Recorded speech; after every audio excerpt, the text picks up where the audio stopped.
Ada surga di hadapan kita, suatu mahkota kehidupan yang hendak diperoleh. Tetapi, hanya kepada orang yang menang sajalah pahala itu diberikan. Barang siapa yang mau mendapat surga, mesti dipakaikan dengan jubah kebenaran. Menjadi putra dan putri Allah halaman 10 paragraf 4. Selamat Sabat saudaraku dalam Tuhan.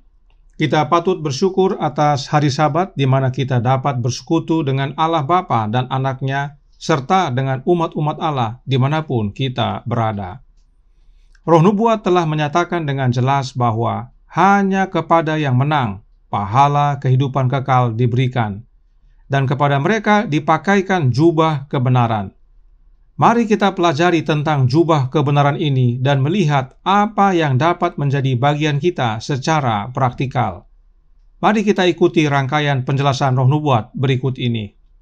Membina Kehidupan Abadi halaman 127 paragraf 4 berkata, walaupun ada cacat pada umat Allah, Kristus tidak meninggalkan objek pengawasannya.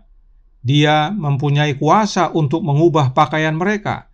Ia menyingkirkan pakaian yang kotor, ia mengenakan pada orang yang bertobat dan percaya jubah kebenarannya sendiri dan menuliskan pengampunan di depan nama-nama mereka dalam catatan sorga. Ia mengakui mereka sebagai miliknya di hadapan alam semesta. Pesan penting bagi kita adalah Yesus mempunyai kuasa untuk mengganti pakaian kita. Yesus singkirkan pakaian kotor kita dan Yesus pakaikan jubah kebenarannya sendiri kepada mereka yang bertobat dan percaya. Dan mereka yang telah menerima jubah kebenaran Yesus diakui sebagai milik Yesus di hadapan alam semesta. Karenanya jubah kebenaran Kristus ini sangatlah penting bagi kita yang rindu akan keselamatan. Oleh karena itu, jubah kebenaran Kristus ini disebut juga dengan jubah keselamatan. Alkitab dan Roh Nubuat berkata dalam Membina Kehidupan Abadi halaman 155 paragraf pertama. Dan kata-kata yang diucapkan Tuhan, tanggalkanlah pakaian yang kotor itu daripadanya. Dan kepada Yosua ia berkata, lihat, dengan ini aku telah menjauhkan kesalahanmu daripadamu. Aku akan mengenakan kepadamu pakaian pesta. Maka mereka menaruh serban tahir pada kepalanya dan mengenakan pakaian kepadanya. Demikian juga Allah akan mengenakan kepadamu pakaian keselamatan dan menyelubungi engkau dengan jubah kebenaran. Kutipan ini adalah tentang nubuatan perumpamaan Imam Besar Yosua yang ditulis oleh Zakaria. Imam Yosua berdiri dalam pakaian kotor di hadapan malaikat Tuhan. Imam Besar Yosua tersebut adalah gambaran tentang orang berdosa, dan malaikat Tuhan itu adalah Yesus Kristus. Bagi yang rindu untuk mempelajari lebih mendalam lagi tentang Imam Besar Yosua ini, silahkan ikuti pekabaran berikut ini dalam channel YouTube Yohanes 173. Nah, dalam kutipan tersebut dikatakan, Membina Kehidupan Abadi halaman 155 paragraf pertama, Allah akan mengenakan kepadamu pakaian keselamatan dan menyelubungi engkau dengan jubah kebenaran. Namun, apakah Allah yang memakaikan jubah tersebut kepada Yosua? Oh, tidak. Allah yang adalah Bapa menyampaikan kepada malaikat Tuhan untuk tanggalkan pakaian kotor itu dari Imam Besar Yosua. Jadi, jubah kebenaran tersebut dari Bapa dan yang mengenakannya kepada Imam Besar Yosua adalah malaikat Tuhan yang adalah Yesus Kristus, Anak Allah. Hal ini Roh Nubuat tuliskan berdasarkan Yesaya 61 ayat 10. Mari kita baca ayatnya. Yesaya 61 ayat 10 berkata, Aku bersukaria di dalam Tuhan, jiwaku bersorak-sorai dalam Allahku, sebab ia mengenakan pakaian keselamatan kepadaku dan menyelubungi aku dengan jubah kebenaran, seperti pengantin laki-laki yang mengenakan perhiasan kepala dan seperti pengantin perempuan yang memakai perhiasannya. Kita sudah pelajari bahwa Tuhan dalam huruf besar adalah Allah Bapa. Bagi yang baru bergabung dapat mengikuti pekabaran sebelumnya dalam program Selasa Spesial untuk mengikuti penjelasan Alkitab tentang Tuhan dalam huruf besar ini. Jadi, berdasarkan Alkitab dan Roh Nubuat yang mengenakan jubah keselamatan adalah Allah Bapa, dan hal itu dilakukan oleh anaknya, yaitu Yesus Kristus.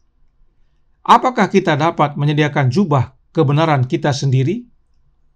God's Amazing Grace halaman 24 paragraf 4 menyatakan, kita tidak dapat menyediakan jubah kebenaran bagi diri kita sendiri, karena Nabi berkata, segala kesalehan kami seperti kain kotor. Yesaya 64 ayat 6. Tidak ada apapun dalam diri kita yang darinya kita dapat mendandani jiwa sehingga ketelanjangannya tidak akan terlihat.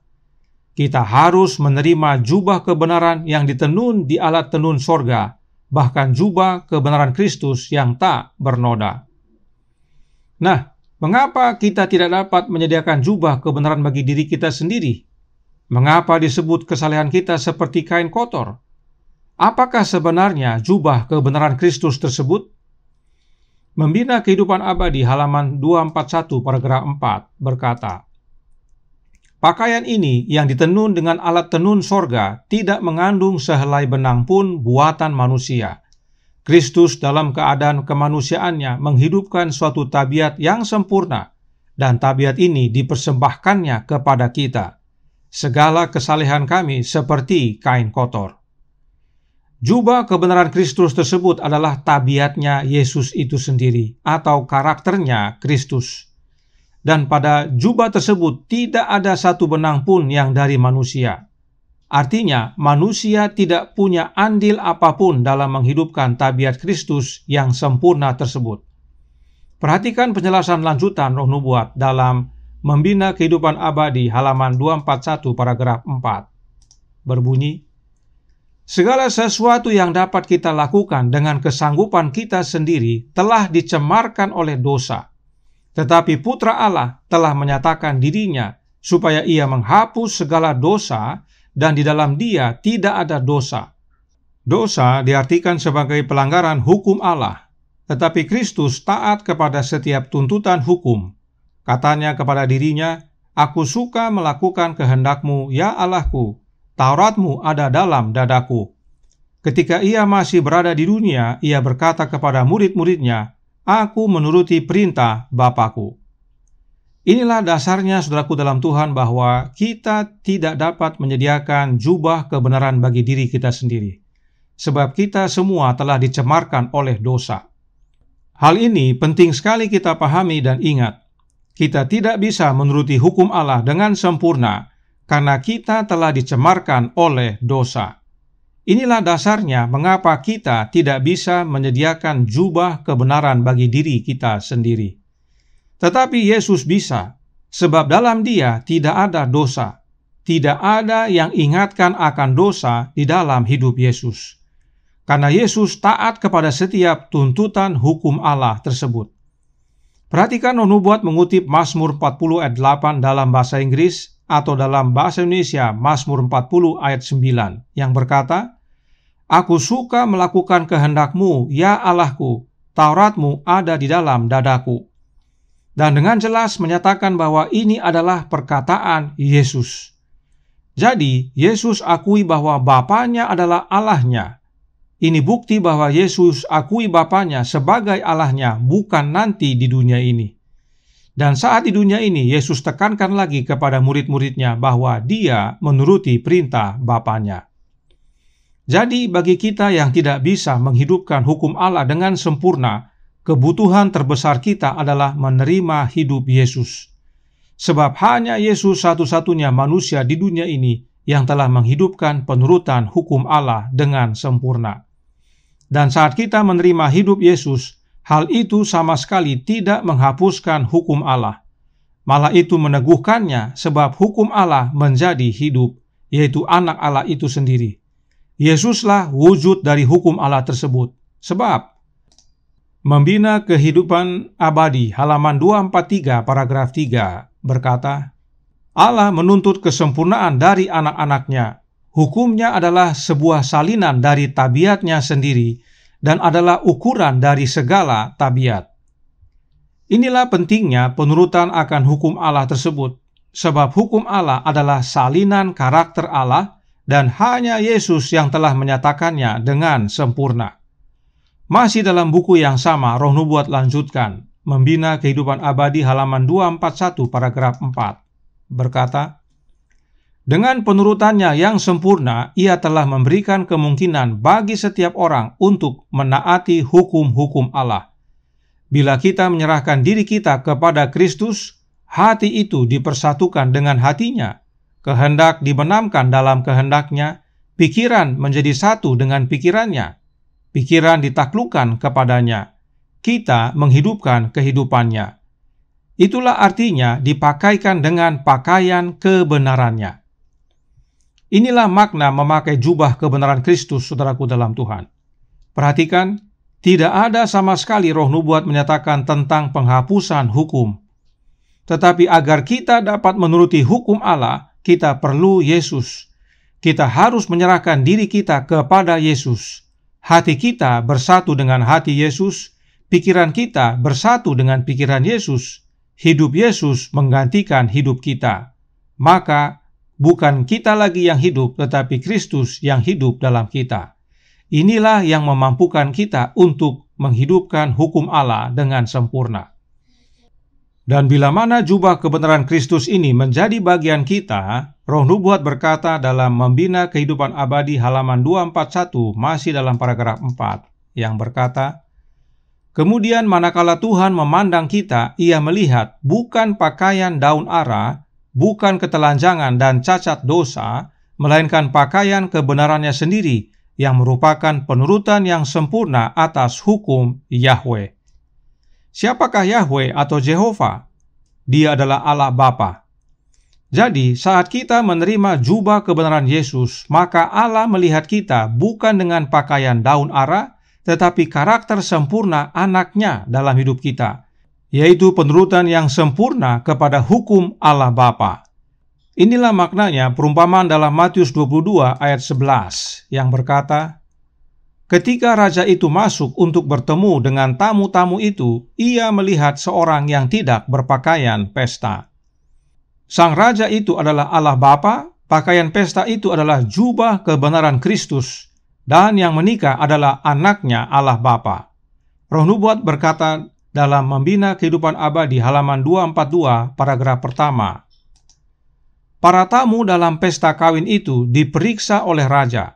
Yang diterima hanyalah orang yang menaati tuntutannya serta mengenakan pakaian pesta. Demikianlah halnya dengan tetamu pada pesta Injil. Semua orang harus melewati pemeriksaan raja yang mulia itu, dan hanya orang yang mengenakan pakaian kebenaran Kristus yang diterima. Nah, yang menjadi pertanyaan adalah bagaimana caranya untuk kita menerima jubah kebenaran Kristus ini? Sebab hanya yang sudah menerima yang berhak menerima kehidupan yang kekal atau menghadiri jamuan pesta nikah tersebut. Sebelum kita lihat jawabnya dari tulisan Roh Nubuat, ada baiknya kita pahami dulu bagaimana Alkitab menyatakan dan menuliskannya. Sebab konsep mengenakan jubah ini bukan baru. Mari kita buka buku Hakim-Hakim pasal 6 ayat 34 yang berkata, pada waktu itu roh Tuhan menguasai Gideon. Ditiupnyalah sangkakala dan orang-orang Abiezer dikerahkan untuk mengikuti dia. Kembali, Tuhan dalam huruf besar adalah Jehovah dan dia adalah Allah Bapa. Maka ayat ini dapat dibaca, pada waktu itu roh Allah Bapa menguasai Gideon. Kapankah ini terjadi? Saat Gideon hendak melakukan penyerangan kepada orang-orang Midian dan orang-orang Amalek. Nah, ada dua kata Ibrani yang perlu kita lihat dari ayat ini. Yang pertama adalah ruah. Kata ruah dalam ayat ini diterjemahkan menjadi roh. Namun kata ruah ini tidak hanya berarti roh. Dalam Mazmur 33 ayat 6 dikatakan, oleh firman Tuhan langit telah dijadikan, oleh nafas dari mulutnya segala tentaranya. Ruah juga berarti nafas, dan nafas tersebut tentunya hidup. Itu sebabnya dalam Pengkhotbah 3 ayat 19 dan 20, Salomo menuliskan, karena nasib manusia adalah sama dengan nasib binatang, nasib yang sama menimpa mereka. Sebagaimana yang satu mati, demikian juga yang lain. Kedua-duanya mempunyai nafas yang sama, dan manusia tak mempunyai kelebihan atas binatang, karena segala sesuatu adalah sia-sia. Kedua-duanya menuju satu tempat, kedua-duanya terjadi dari debu, dan kedua-duanya kembali kepada debu. Manusia dan binatang mempunyai nafas yang sama, artinya mempunyai hidup yang sama. Sebab saat manusia dan binatang mati, nafas mereka kembali kepada Allah yang mengaruniakannya. Salomo menyatakan dalam Pengkhotbah 12 ayat 7 yang berbunyi, "Dan debu kembali menjadi tanah seperti semula, dan roh kembali kepada Allah yang mengaruniakannya." Jadi saat manusia dan binatang mati, tubuh kembali menjadi debu, dan roh yang adalah nafas atau hidup kembali kepada Allah yang mengaruniakannya. Inilah bukti Alkitab bahwa roh itu bukan makhluk atau oknum. Roh itu adalah hidup. Kita kembali ke buku Hakim-Hakim 6 tadi dan lihat kata Ibrani yang kedua. Kata menguasai dalam ayat ini diterjemahkan dari kata Ibrani labas. Untuk membantu arti dari kata labas ini, mari kita lihat penggunaan kata yang sama dalam ayat yang lain. Kejadian 3 ayat 21 berbunyi, "Dan Tuhan Allah membuat pakaian dari kulit binatang untuk manusia dan untuk istrinya itu, lalu mengenakannya kepada mereka."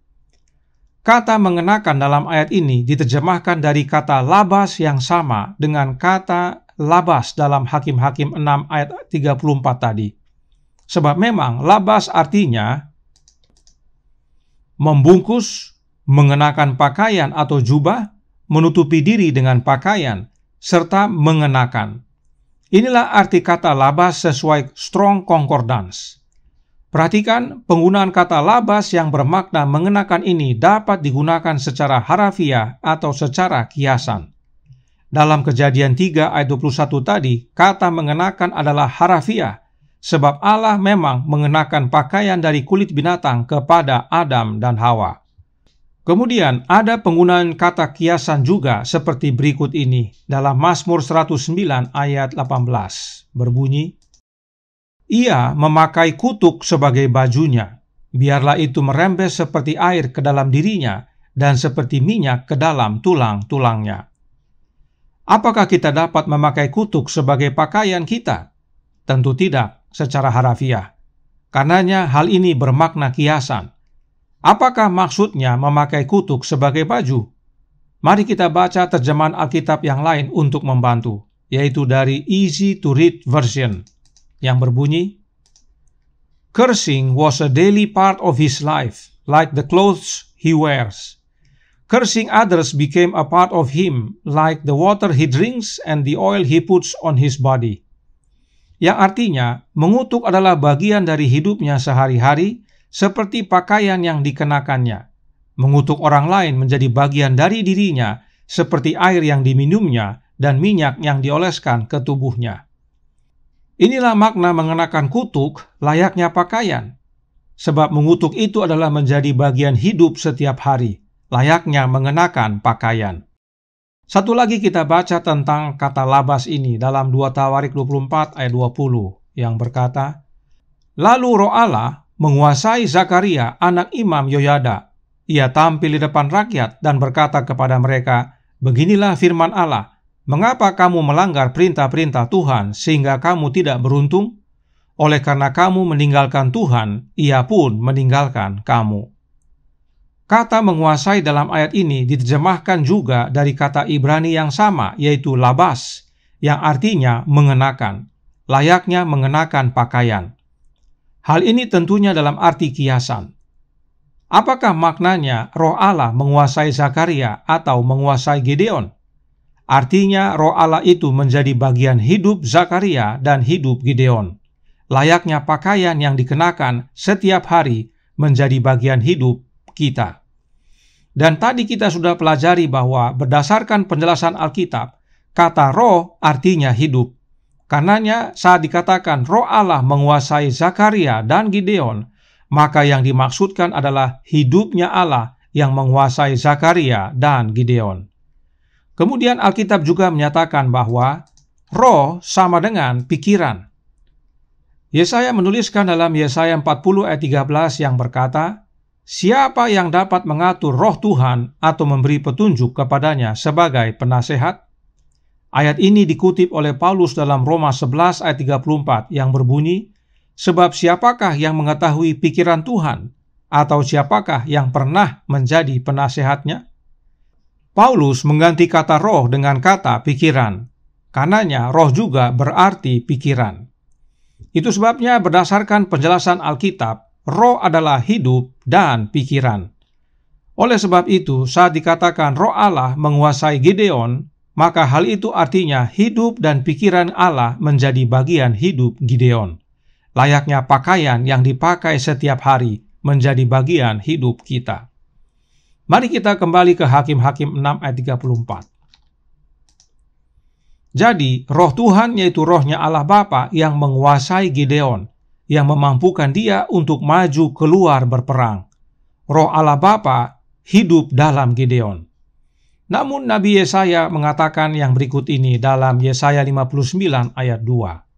"Tetapi yang merupakan pemisah antara kamu dan Allahmu ialah segala kejahatanmu, dan yang membuat dia menyembunyikan diri terhadap kamu sehingga ia tidak mendengar ialah segala dosamu." Oleh karena dosa, kita terpisah dari Allah. Lalu, bagaimana caranya umat-umat Allah pada zaman dahulu menerima atau dikuasai oleh roh Allah? Firman Tuhan berkata dalam 1 Petrus 1 ayat 10 dan 11, berbunyi, "Keselamatan itulah yang diselidiki dan diteliti oleh nabi-nabi yang telah bernubuat tentang kasih karunia yang diuntukkan bagimu. Dan mereka yang meneliti saat yang mana dan yang bagaimana yang dimaksudkan oleh Roh Kristus yang ada di dalam mereka, yaitu roh yang sebelumnya memberi kesaksian tentang segala penderitaan yang akan menimpa Kristus dan tentang segala kemuliaan yang menyusul sesudah itu." Roh Kristuslah yang hadir dalam kehidupan umat-umat Allah di zaman dahulu, sebab kehadiran Kristus sama dengan kehadiran Bapanya. Karenanya jangan lupa penjelasan roh nubuat berikut ini yang terdapat dalam The Spirit of Prophecy volume 1 halaman 17 paragraf 2 berkata, "Sang Pencipta Agung mengumpulkan penghuni sorgawi bahwa ia akan berada di hadapan semua malaikat memberikan penghormatan khusus kepada anaknya.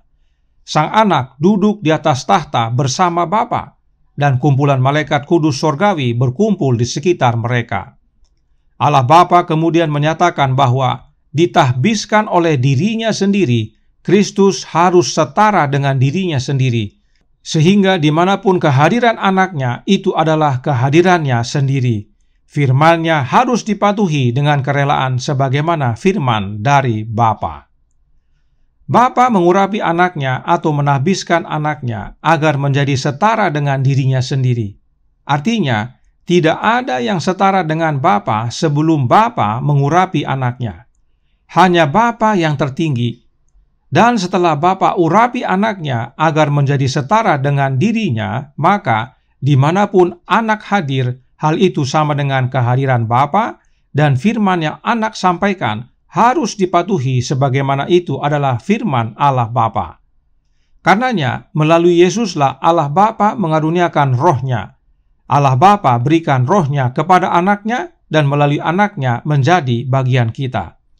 Roh nubuat berkata dalam Kemenangan Akhir halaman 499 paragraf pertama, berbunyi, "Bapa memberikan rohnya kepada anaknya tanpa batas, dan kita juga bisa mengambil bagian dalam kepenuhannya."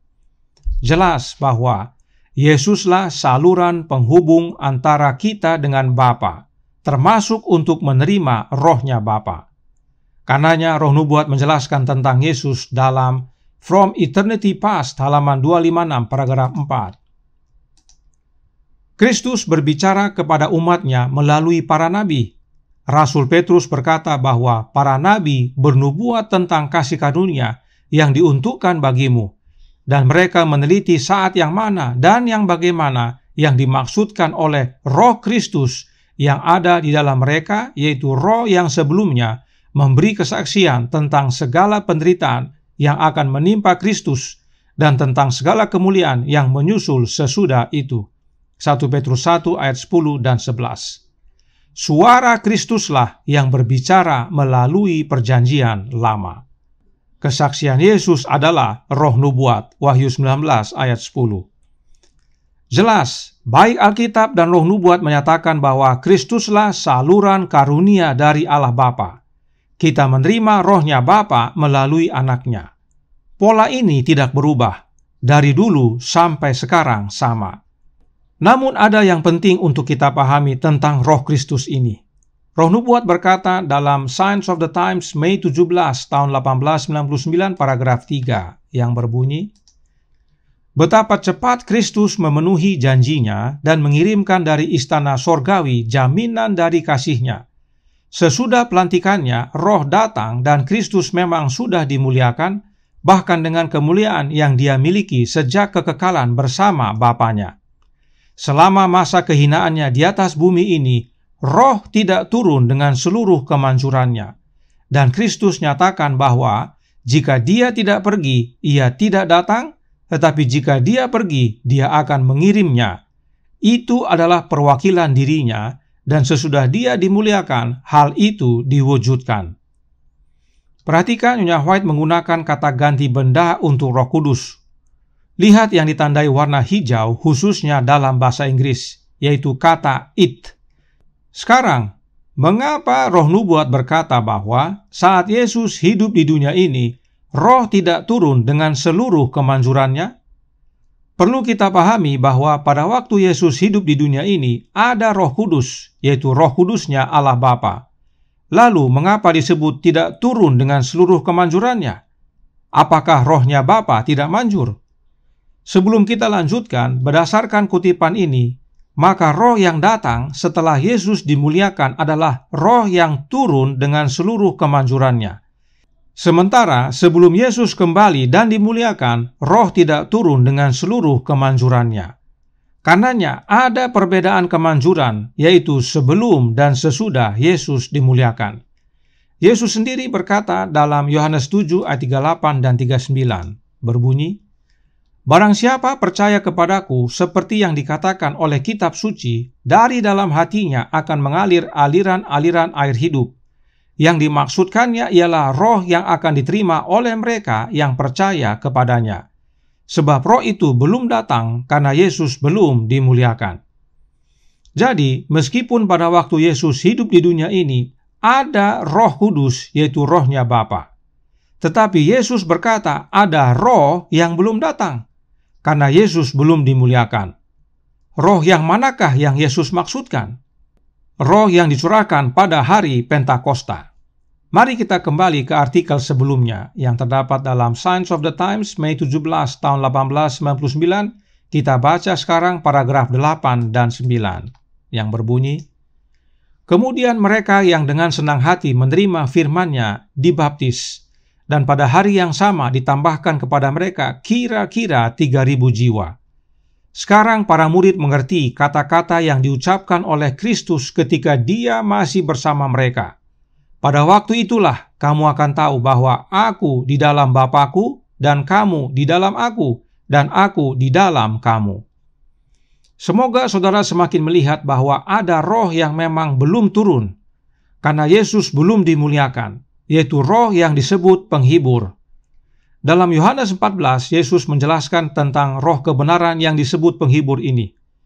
Dalam ayat 20, Yesus memberikan ciri khusus dari roh tersebut, yaitu aku di dalam Bapa-Ku dan kamu di dalam aku dan aku di dalam kamu.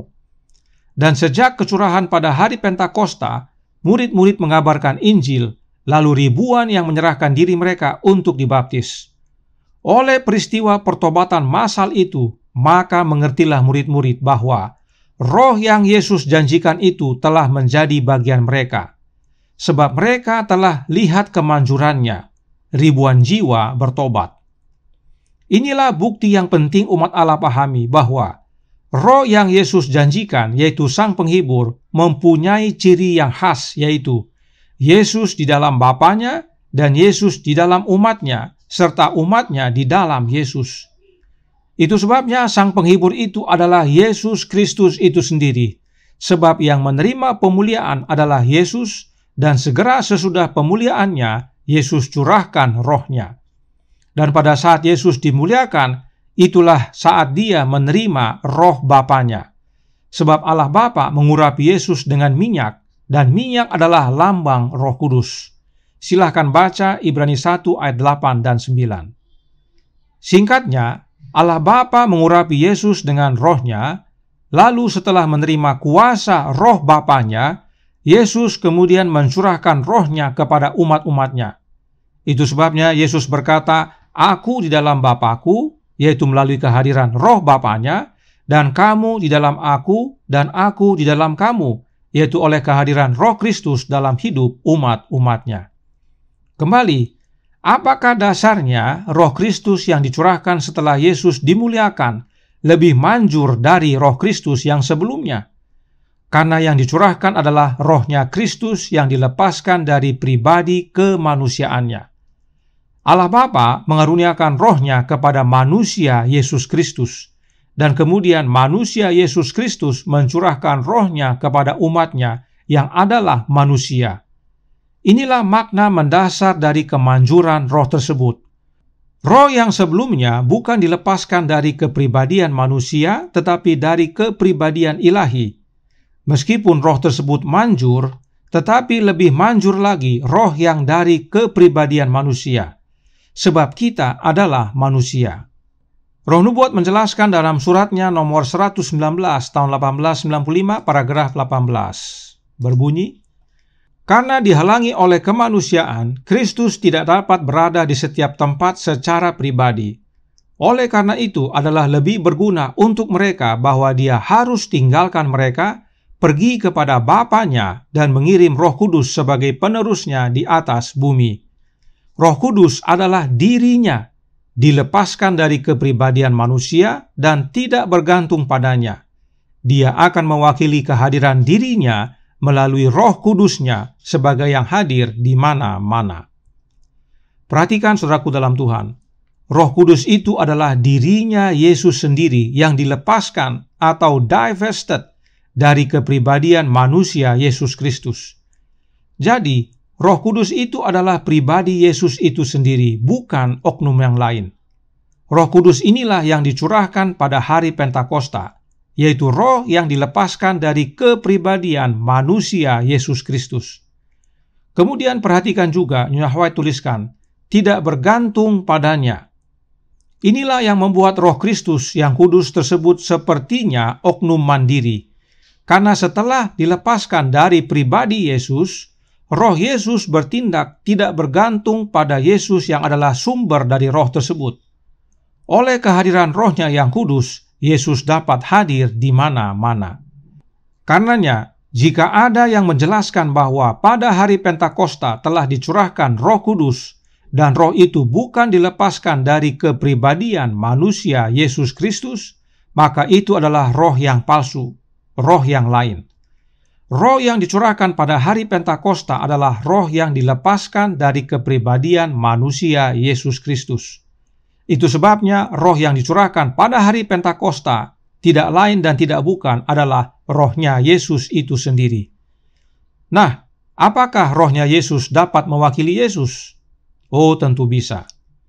That I May Know Him, halaman 217 paragraf 2 menyatakan, Kristus telah meninggalkan Roh Kudus-Nya untuk menjadi wakilnya di dunia untuk memberikan bantuan sorgawi kepada setiap jiwa yang lapar dan haus. Jelas sekali, saudaraku dalam Tuhan, bahwa roh-Nya Yesus dapat menjadi wakil Yesus di dunia ini. Roh Kristuslah yang Yesus tinggalkan atau curahkan pada hari Pentakosta agar menjadi penolong dan penghibur kita. Roh Kristuslah wakil Yesus di dunia ini. Nah, mengapa kita harus pahami semua penjelasan tentang Roh Kristus ini? Dan apa hubungannya dengan jubah kebenaran yang kita sudah bahas di awal tadi? Pertama, yang berikut ini. I think without that, we could be somewhat guilty of familiar spiritualism. There are a lot of people that are still teaching that when you pray, somehow Jesus comes down from heaven with a bodiless spirit and fills your soul, and that's how you don't even need the law anymore. You just need the Spirit of Christ because He's going to teach you everything. He's going to lead you everywhere. Really? That sounds a lot like the pre-fall theology of Lucifer. Daniel Mesa, seorang anti-trinitas, tidak percaya adanya Roh Kristus. Karena dalam Alkitab dikatakan, sebab seperti tubuh tanpa roh adalah mati. Yakobus 2 ayat 26. Oleh karenanya, dia tidak percaya adanya Roh Kristus. Sebab jika ada Roh Kristus yang dilepaskan dari tubuh Yesus, maka Yesus mati. Dan bagi dia, saat kita berdoa kepada Yesus, tidak mungkin Yesus yang turun kepada kita. Yesus ada di hadapan Bapa melayani sebagai pengantara kita. Yang turun adalah para malaikat. Dan hal ini dia yakini berdasarkan mimpi Yakub, bahwa Yesuslah tangga itu yang menghubungkan sorga dan dunia, yaitu antara kita dan Bapa, lalu para malaikat turun naik pada tangga tersebut untuk melayani kita. Sebab bagi dia tidak mungkin Yesus naik turun untuk layani kita. Itu sebabnya malaikatlah yang diutus turun naik untuk layani kita. Ini bahaya, dan kita akan lihat kenapa. Nah, oleh karena keyakinannya tersebut, Daniel Mesa menyatakan bahwa kita yang percaya adanya Roh Kristus, percaya spiritisme, yang mana berasal dari Lucifer. Dia akui bahwa dulunya dia percaya yang demikian, tetapi sejak belajar tentang malaikat, dia berubah. Jadi, bagi dia, yang datang kepada kita sebagai roh adalah para malaikat. Tidak ada itu roh yang tanpa tubuh. Itulah yang dia ajarkan. Sebenarnya istilah roh tanpa tubuh itu berasal dari spiritisme. Itu sebabnya ada istilah roh gentayangan atau arwah gentayangan. Dan hal ini yang dia jelaskan berdasarkan kisah dalam buku Samuel tentang permintaan Raja Saul kepada perempuan di Endor untuk memanggil arwah Samuel. Jadi bagi dia, saat disebut Roh Kristus, maka itu sama dengan arwahnya Kristus yang turun ke dunia ini. Pemahaman Daniel Mesa inilah yang sebenarnya spiritisme. Dia menyamakan Roh Kristus dengan arwah. Bagi dia, tidak mungkin Kristus melepaskan rohnya kepada kita dan tetap hidup, sebab tubuh tanpa roh adalah mati. Padahal berdasarkan Alkitab dan Roh Nubuat, dengan jelas dinyatakan bahwa roh itu bukanlah arwah dan bukanlah makhluk. Roh yang dimaksudkan Alkitab dan Roh Nubuat adalah hidup dan pikiran.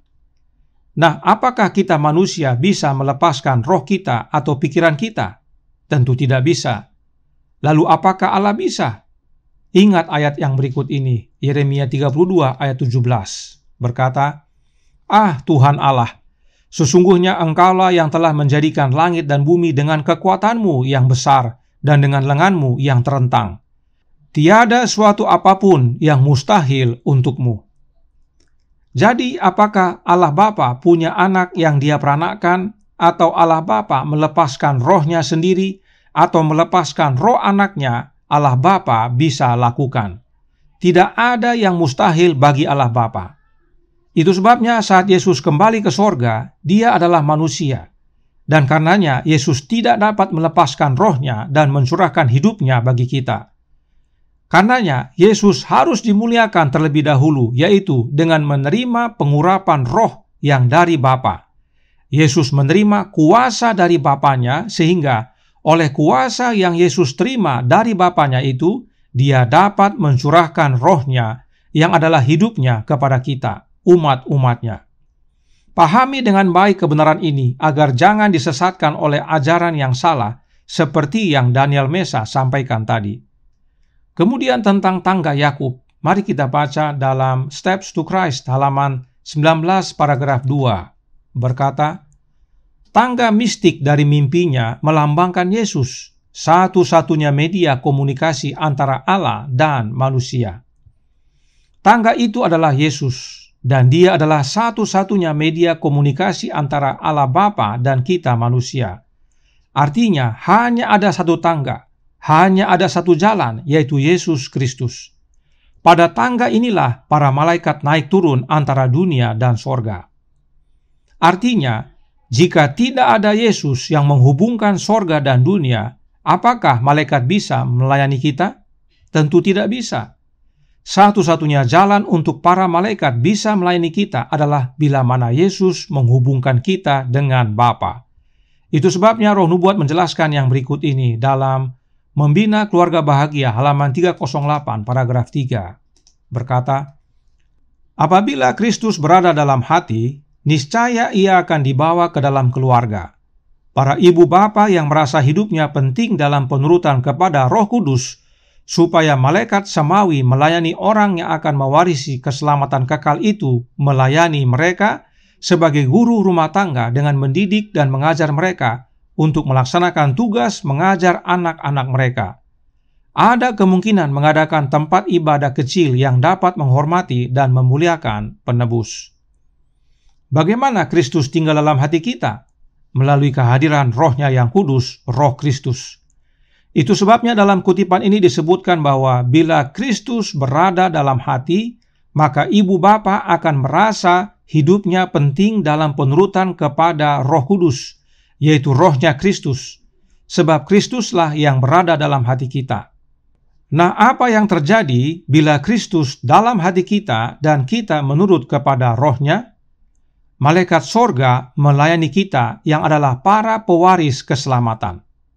Kembali dengan jelas Roh Nubuat menyatakan hubungan erat antara pekerjaan Roh Kristus dan pekerjaan para malaikatnya. Dan perhatikan, bukan peran malaikat yang terlebih dahulu, tetapi peran Kristus. Dan baru sesudah itu para malaikat berperan. Karenanya untuk kita dapat menerima pelayanan para malaikat, pertama-tama kita harus terhubung dengan Yesus dan menerima Kristus tinggal dalam hati kita. Dan meski para malaikat turut melayani kita, namun yang terutama melayani kita adalah Yesus. Sebab dialah sang penghibur kita, bukan para malaikat. Kenapa? Sebab Yesuslah yang telah menjadi manusia dan telah mengalami semua pencobaan dan derita yang kita alami. Hanya Dia tidak berbuat dosa, sehingga Yesus dapat menolong kita dalam kelemahan kita. Para malaikat tidak pernah menjadi manusia dan alami kehidupan manusia. Inilah bahayanya saat mengatakan bahwa Yesus tidak mungkin naik turun untuk melayani kita. Secara fisik memang tidak mungkin. Itulah sebabnya Roh-Nya Kristus dilepaskan dari kepribadian manusianya agar dapat hadir di mana-mana bersama kita. Kembali, penting kita pahami kebenaran ini agar jangan disesatkan oleh ajaran palsu. Kita bukan meniadakan pelayanan malaikat, tetapi sang penghibur itu bukan malaikat, tetapi Yesus.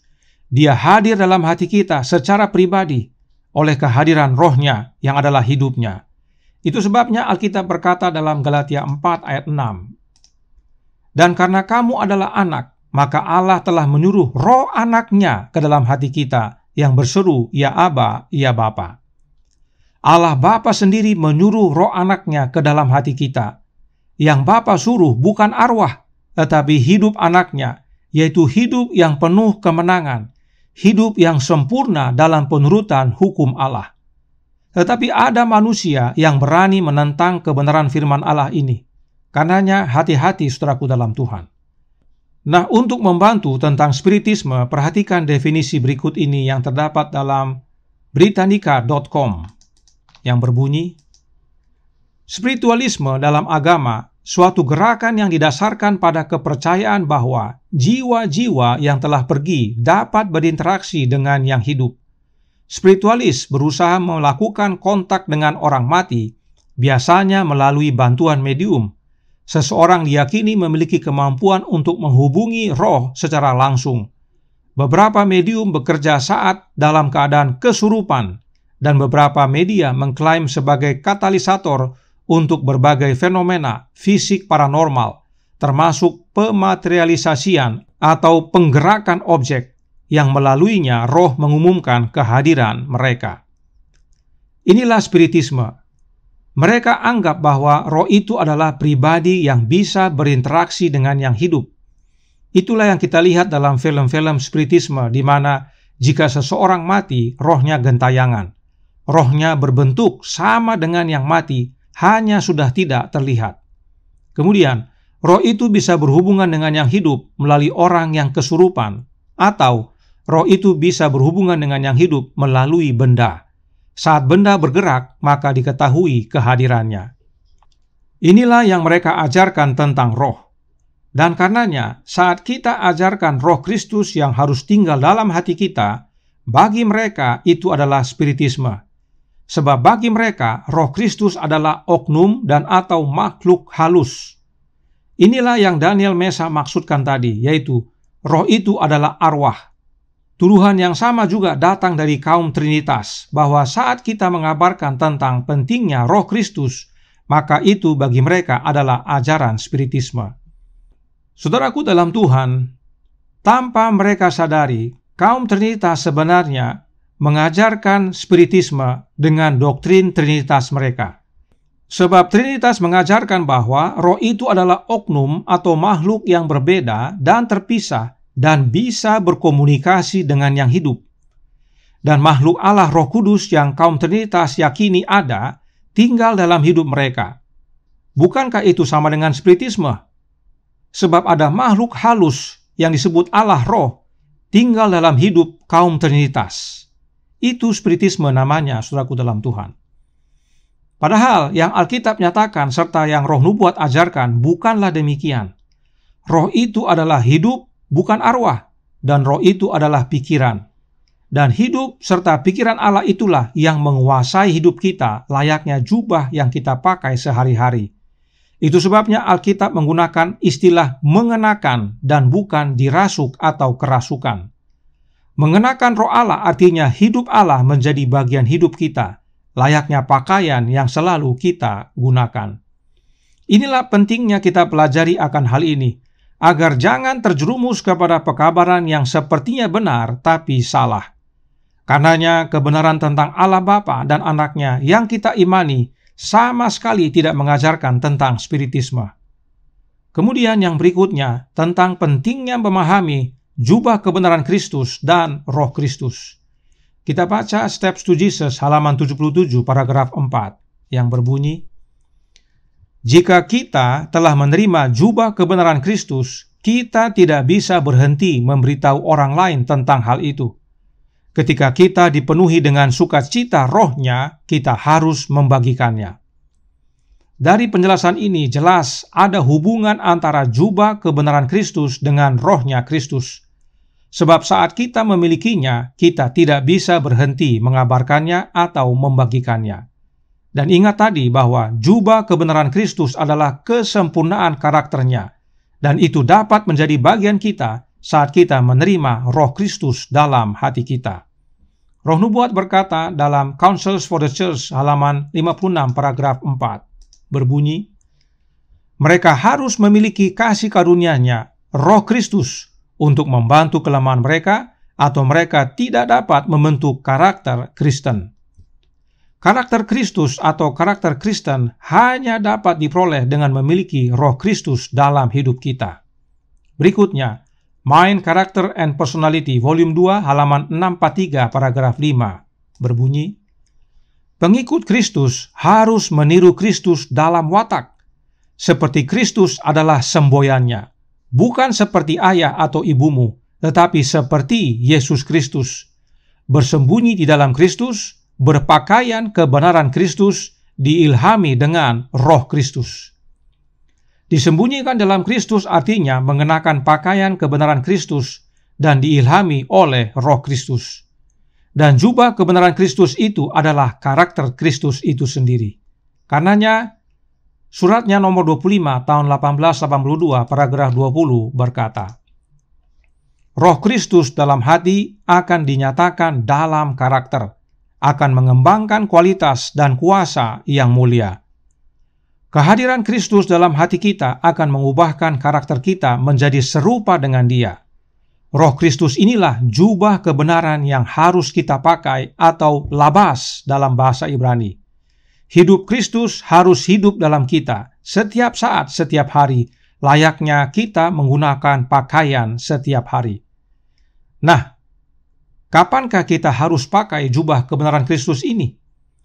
Bapa Kita Peduli halaman 230 paragraf 5 menyatakan, jubah ini karakter Kristus sendiri yang tak bernoda dengan limpah ditawarkan kepada semua umat manusia. Namun, semua yang menerimanya akan menerima dan memakainya di sini. Di sini artinya di dunia ini. Jubah kebenaran Kristus harus mulai dipakai di dunia ini. Perubahan karakter bukan tunggu nanti, harus mulai dari sekarang sebelum pintu kasihan ditutup. Dan jubah kebenaran ini hanya diterima oleh pemenang saja. Artinya, kita disebut pemenang bukan nanti, tetapi mulai di dunia ini, yaitu sejak kita menerima dan mengenakan jubah kebenaran Kristus. Nah, Alkitab berkata bahwa roh itu sama dengan hidup. Apakah benar hidup Yesus adalah jaminan hidup yang kekal? Kolose 3 ayat 4 berkata, apabila Kristus yang adalah hidup kita menyatakan diri kelak, kamu pun akan menyatakan diri bersama dengan Dia dalam kemuliaan. Inilah jaminannya bahwa memiliki hidup Yesus, kita memiliki kehidupan yang kekal. Sekarang pertanyaannya, bagaimana caranya Kristus menjadi hidup kita? Dengan menerima rohnya, tinggal dalam hati kita. Itu sebabnya Allah Bapa suruh roh anaknya ke dalam hati kita. Sebab roh anaknya itulah hidup anaknya. Lalu apa syaratnya agar Kristus tinggal dalam hati kita? Efesus 3 ayat 17 berbunyi, sehingga oleh imanmu Kristus diam di dalam hatimu, dan kamu berakar serta berdasar di dalam kasih. Inilah perbedaan utama, saudaraku dalam Tuhan, antara kebenaran Alkitab dan Spiritisme. Arwah itu datang bukan karena iman, tapi karena dukun yang panggil. Dan arwah itu bukanlah yang sebenarnya, tapi setan yang menyamar. Sementara Kristus hadir dalam hati kita oleh kehadiran rohnya, harus oleh iman. Tidak bisa tidak. Sebab meski kita tidak lihat, tetapi kita percaya Yesus hadir dalam hati kita. Kita tidak mengerti dan tidak tahu caranya bagaimana, tapi kita bisa lihat hasilnya. Karenanya, adakah kita percaya oleh iman bahwa Yesus tinggal dalam hati kita oleh kehadiran rohnya, sehingga hidupnya Yesus menguasai hidup kita layaknya jubah yang kita gunakan sehari-hari? Kiranya ini menjadi pembaharuan bagi kita semua, agar menerima dan mulai mengenakan jubah kebenaran Kristus sekarang, mulai di dunia ini, agar kehidupan kekal menjadi bagian kita yang adalah pemenang. Sebab kita percaya Yesus datang segera, dan satu-satunya cara untuk kita didapati benar dan dapat berdiri di hadapan Allah Bapa hanyalah dengan mengenakan jubah kebenaran anaknya. Jubah kebenaran Kristus. Tuhan memberkati, saya bawa dalam nama Yesus. Amin. Mari kita berdoa. Bapa kami yang di sorga, Allah yang maha besar, satu-satunya Allah yang benar, yang kami sembah selalu di dalam anak-Mu yang tunggal, Yesus Kristus. Terima kasih atas nasihat firman-Mu yang mengingatkan pentingnya memiliki jubah kebenaran Kristus, yaitu dengan menerima rohnya yang kudus dalam hati kami. Dan biarlah kebenaran-Mu ini kami pahami dan ingat, agar terhindar dari ajaran palsu dan sesat yang ada di sekitar kami, sehingga kami dapat mengenakan jubah kebenaran yang sejati mulai di dunia ini. Karenanya, tolong kami ya Bapa, suruhlah roh anak-Mu ke dalam hati kami, dan biarlah kami semua menerima Kristus tinggal dalam hati kami oleh iman. Hiduplah dalam kami ya Yesus, dan ubahkan kami. Kehendak-Mu yang jadi ya Bapa, karena kami berdoa dan memohon pengampunan akan dosa dan kesalahan kami hanya di dalam anak-Mu yang tunggal, Yesus Kristus, yang adalah Tuhan dan Juru Selamat kami. Amin.